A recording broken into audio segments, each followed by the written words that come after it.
अच्छा ऐसा धोखा हमारे साथ किया, भोगोगे। ये जो निकलता है ना भोगोगे, ये अकाट्य होता है।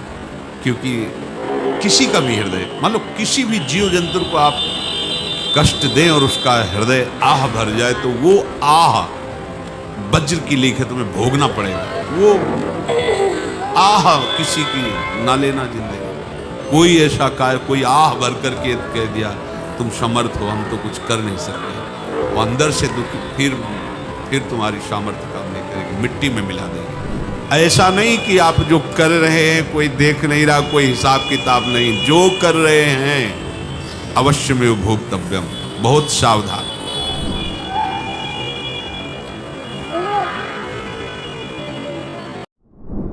जीव स्वयं नित्य निरंतर कर्मों के जाल को रच रहा है और अपने आप को बांध रहा है।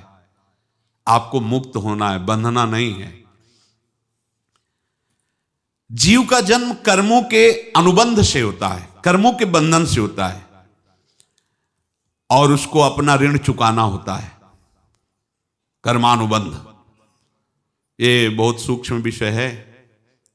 जैसे आप जिस परिवार में जन्म लिए हैं, तो उस परिवार के लोगों से आपका ऋण है, इसलिए उसी परिवार में आप आए हैं।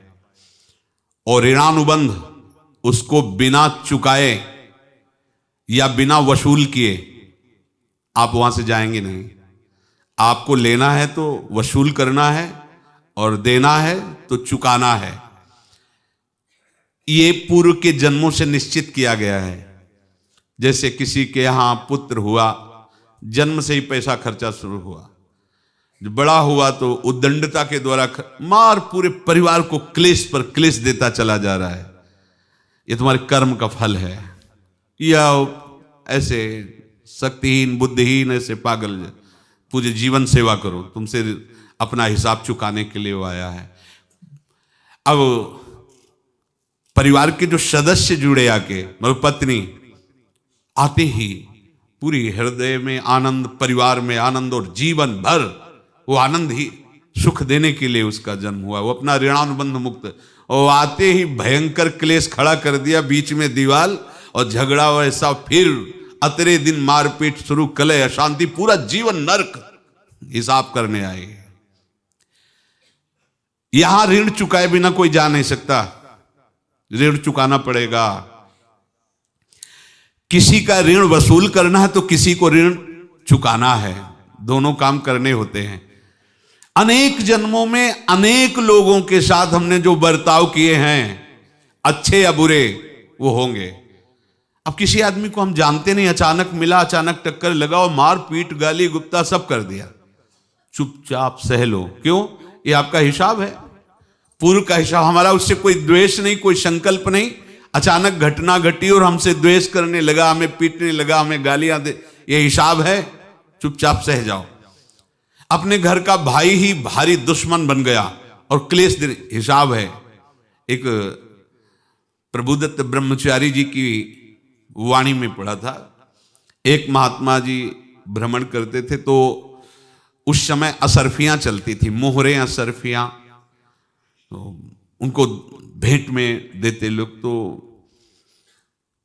या तो ठाकुर सेवा में लगे तत्काल, या संत सेवा में तत्काल लगे, उसका संग्रह करके डोलना ये ठीक नहीं है। बैरागी के लिए सिद्धांत में ये ठीक नहीं है।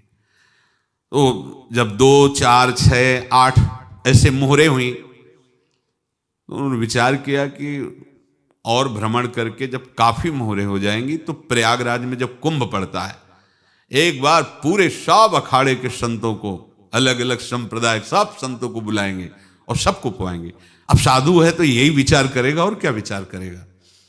तो उन्होंने ऐसे डंडा बनवाया, बेंत, जो ऊपर से चूड़ीदार और भीतर पोला, और मोहरे उसमें डालते गए।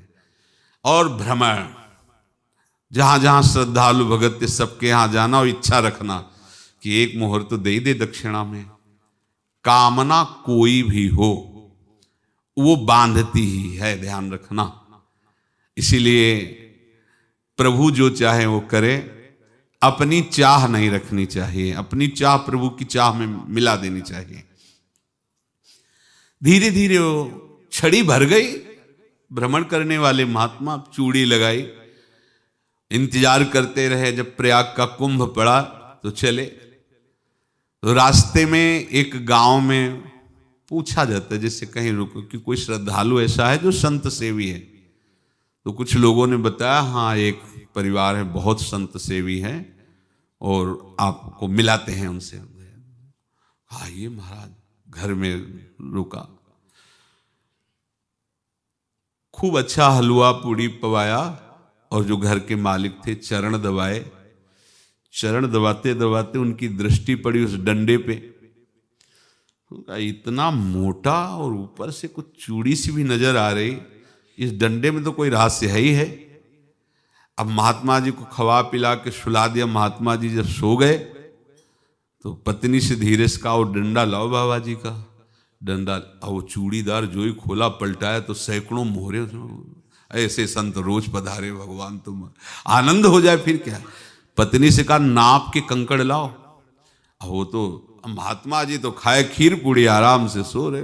रात में पूरी प्लानिंग करके उसमें कंकड़ भर के चूड़ी लगाकर सिराने रख दिया, सारी मोहरें हटा ली। महात्मा जी आराम से छड़ी उठाए तो वजन पक्का। वैसे बड़े लोग चतुर होते हैं, पर ये नहीं जानते कि कर्म कितना भयानक होता है। और उनकी कोई संतान नहीं थी, पर धन में इतना प्रेम उनको था। बहुत सावधान। साधु महात्माओं के पास जो अर्थ है, गृहस्थी अगर आता वहीं से है, पर अगर उसको जोर जबरदस्ती या किसी छल कपट से, तो वो उसका विनाश ही करता है। आज तक का प्रमाण है। अब उनको ये भाव पता